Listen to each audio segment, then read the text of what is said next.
Guys, sira itong pinaka crack ko.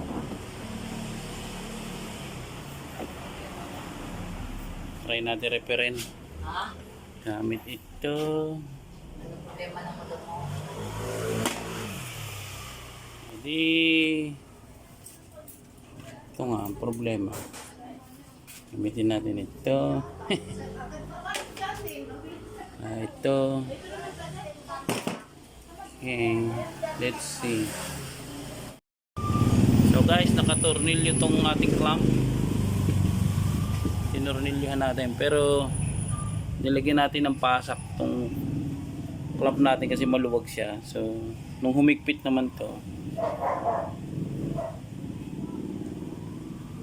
nagano to.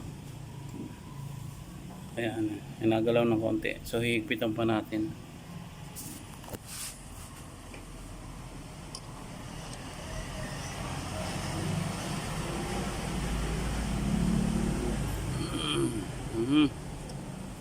Sige, nagalaw pa.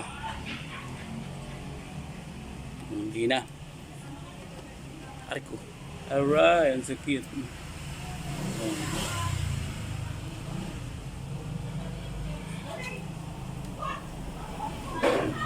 So I think it's a good repair.